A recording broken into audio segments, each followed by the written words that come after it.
That picture was taken when me and my friend Bilal and his younger brothers were on our way to secret cinema to watch Empire Strikes Back.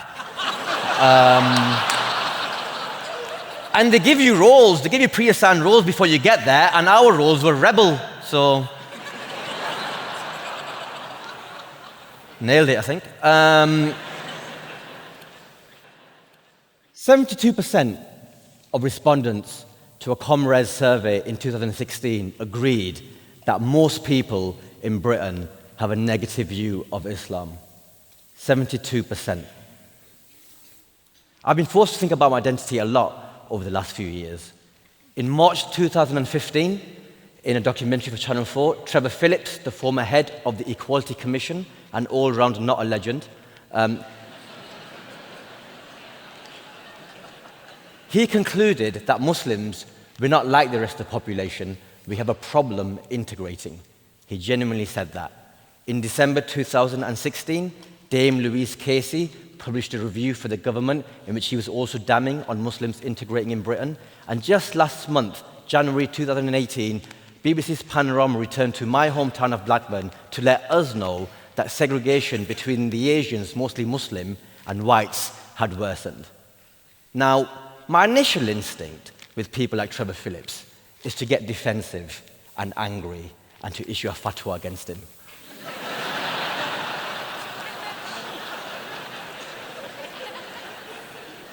But then I think, no, that's what he wants. He wants that. Because here's the thing, I am British, I was made in Britain, but one looks in the mirror and sees a face that isn't typically mainstream. And this face has to flick through two concurrently running right-wing narratives. On the one hand, when we create our own spaces, places of worship, shops, places like that, neighborhoods, we get accused of not integrating. Conversely, when more than a single-digit amount of us congregate in mainstream spaces, shopping centers, football matches, service station, McDonald's on the M6, we have to hear whispers like, oh, they're bloody everywhere. Oh, they're taking over. We can't be doing both. We can't be simultaneously not integrating and be bloody everywhere. We're not Schrodinger's Muslim.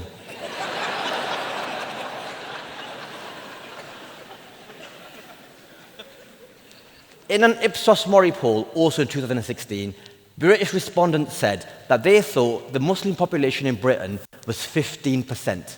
It's 5%. Furthermore, they thought the Muslim population in Britain in 2020 would be 22%, when actually it's going to be more like approximately 6%. Why the fear? I have this joke in my stand-up routine. It goes, I'm Muslim, so I've got all of that going on. If you don't know that much about us Muslims, you'll recognize us from that hit TV show, The News. Because we've been on that show a lot this series, haven't we? It is a joke, but the reason why it works so well is because audiences can recognize the truth in it. Unfortunately, most people in this country, and in wider Europe, and in the US, only know Muslims from the media. And the vast majority of that is when a Muslim person has committed a crime and is on the news. And of course, breaking the law is awful. Of course it is. And sometimes people who are Muslim commit horrific crimes, and that is bad. But you know what is also really harmful? Blaming and stigmatizing an entire community because of the actions of some criminals. And I do blame the media for this. It's like they've groomed the most susceptible in society to trust its own worst fears and bigotry.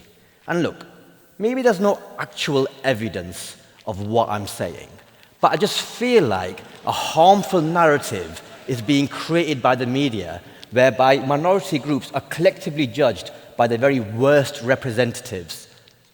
But as I said, maybe there's no actual evidence. As I said, maybe there's no actual evidence for what I'm saying, but it's just a feeling I have. I do believe that integration is a two-way street, and if it's true that most people in Britain don't know any Muslims personally, then allow me to take 2 minutes to tell you a bit about me. Blackburn is where I was born and raised. In a working-class Asian community is where I spend most of my days, chilling out.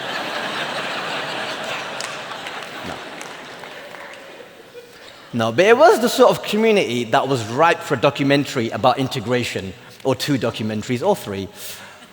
But the thing is, growing up in an insular, working-class Asian, Muslim, northwest-based English community, it comes with its own fascinating subculture. It means school had a GCSE pass rate of 30%, which is half of the 60% national average. It didn't help that we speak like this, innit, like proper rubber dinghy rappies, bro. There were actually more race riots in my school than music teachers, believe it or not. In primary school, Chris Wade really fancied Halima, so I taught him to impress her some random Punjabi. Teri maa M6 pe nange nachi. She then slapped him, because that actually means your mum dances naked on the M6. Poor Chris. Every evening after school, I went to mosque to sit on the floor, reading the Quran in a language I didn't understand, trading pogs with my friends, and dodging the imam's punches. And I mean that literally, not figuratively. All our names mean something cool. Like my cousin Shabazz, his name means eagle, whereas my cousin Malaika, her name means angel. How sweet is that? I actually Googled my name to find out what that means, my full name. It's that, Tehzeeb, T-E-H-Z-E-E-B. It's not a name, that, is it? If anything, that's a tricky hand at Scrabble, that. I hated it. Hated it growing up. Thing is, though, I did Google it to find out what it means. And it turns out, genuinely, there's a Bollywood film out there called Tehzeeb. And I thought that this information was outstanding until I read the plot of the film, and then I wasn't so impressed. So this is a genuine plot of the genuine Bollywood film Tehzeeb, which also happens to be my name. Story time. Anwar and Rukhsana had been married for years.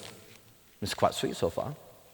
However, Anwar commits suicide, plot twist, after falling into a deep depression following the birth of his daughter, Tehzeeb.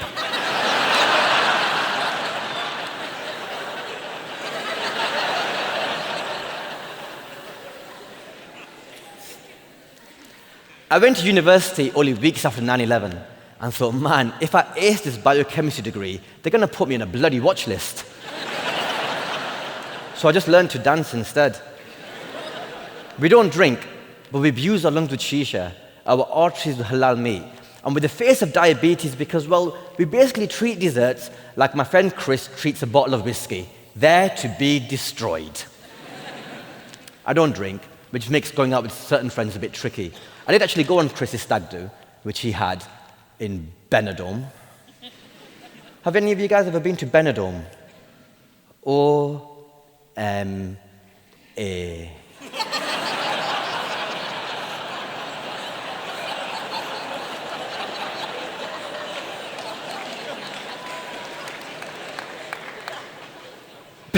Benidorm is like Narnia, if Narnia was also a retirement home for British nationalists, all right?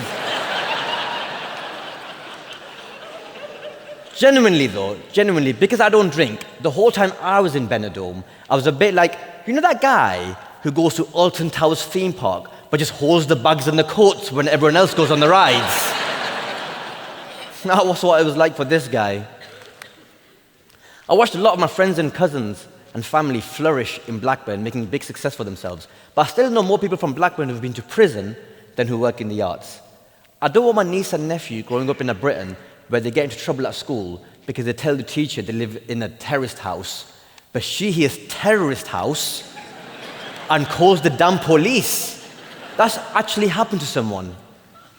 Over the last 15 years, I've seen the changing attitudes of people and institutions towards people who look like me, meaning I'm asked to be a spokesperson when someone from a similar background to me does something evil. And it's all very well being a stand-up comedian, but I must qualify to comment on terrorism as Manchester United fans are to comment on life in Manchester.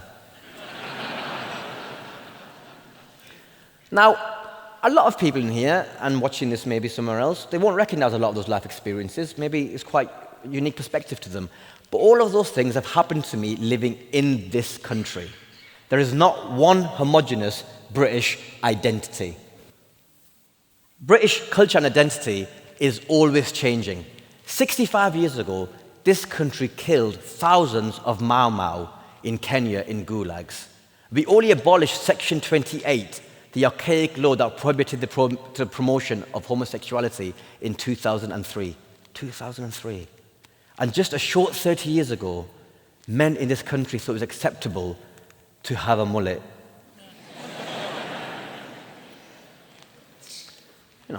This country is ever-changing. Philosophical, moral, cultural evolution and revolution is at the very core of this country's DNA, as well as physiological. So yes, the lives that some Muslims lead in Britain might not be typically British, but that does not make us any less British. The fact that my life experiences are happening in Britain today means they are by default British experiences. And boy, those experiences are not easy sometimes. There are genuine groups of people out there who hate Muslims and Islam. BNP, British National Party, EDL, English Defence League, Britain First, they hate us. And one of the reasons they give, because apparently we don't integrate. They've got this conspiracy that we're trying to take over with our halal meat and Sharia law and Muslimic ray guns. It's a genuine quote. And because they think we don't integrate, they wish we'd left and went back to Muslamistan. Again, a genuine quote. Ignoring the fact that most of us were born here, so where are we meant to go? And I don't even know what to label this bigotry as, because when I challenge it, they tell me that Islamophobia doesn't exist. And it can't be racism, because Islam is not a race. I guess it is just a convenient coincidence then, that 90% of Muslims in this country happen to be brown and black. What the bigots don't realize is the ill effects that this avalanche of negativity has had on the Muslim psyche. I shouldn't have to work so little to come across so much Muslim bashing every single day, but I do. This sort of thing makes people retreat and become more insular. You know what hearing and seeing this sort of thing day in, day out makes you not want to do? Integrate. Thing is, this bigotry manifests itself in really weird ways. I was doing a stand-up gig a couple of years ago, and completely unrelated to anything that I was saying on stage, a woman from the back of the room heckled me, and she shouted out at the top of her voice, "Bacon!"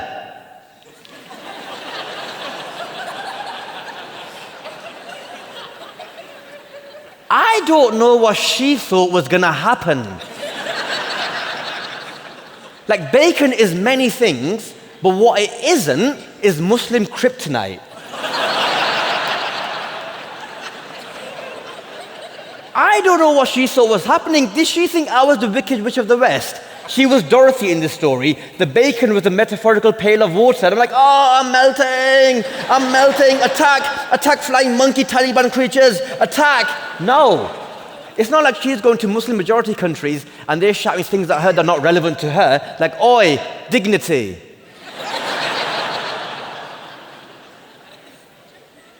If I had £1 for every single time my match on Tinder blocked me when they found out I was Muslim, I'd have £13. I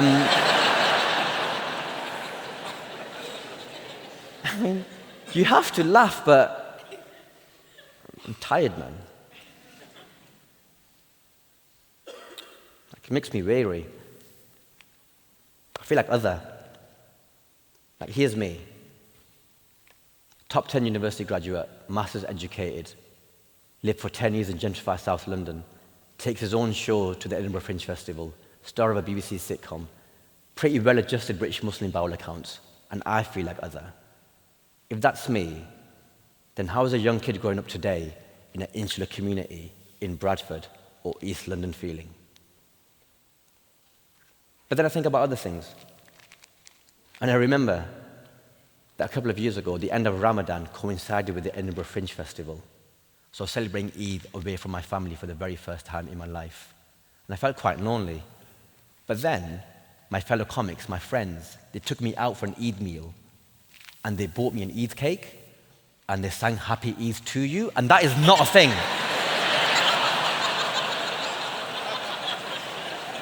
That is not a thing. But it's one of the sweetest memories of my entire life.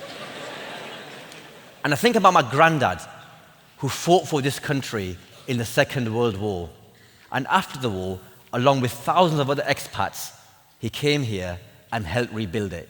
So how can I not belong? And I think about my mum, my dear mum, who came to this country as a teenager with no formal education, but she made damn sure that I could read and write well, make something of myself. And I was fortunate enough to take on pilgrimage a couple of years ago, the Hajj. And when I was there, I just thought about all the sacrifices and hard work that she'd done and she made to make sure that I could fit in the country of my birth. So to hell with the bigots, if they're going to make me feel like I don't belong. And you know what, though? Maybe Trevor Phillips is right. Maybe we are different. You know, maybe we haven't integrated. You know, apart from wearing the clothes and speaking the language and paying bucket loads of tax and looking after people when they leave pubs and clubs by feeding them in restaurants and takeaways and taking them home in cabs and making up a disproportionate percentage of the frontline services of the NHS. Apart from those very minor things,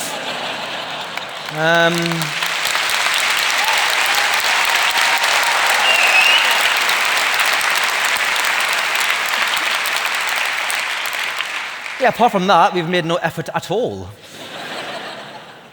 And I always find it very, very interesting, because I've studied British history.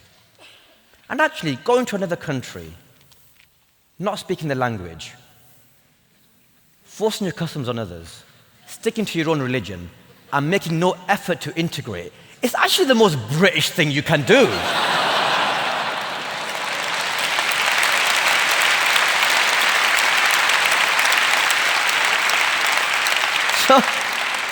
So if the bigots are right, and you're trying to take over the country, then actually it doesn't get any more British than that, does it?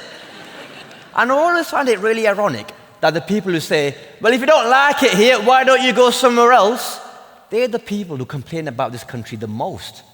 So I say to you, Mr. BNP, Miss Britain First, Mr. EDL, if you don't like it here, why don't you go somewhere where you belong?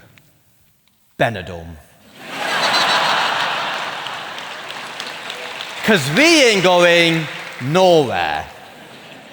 Guys, thank you so much for listening.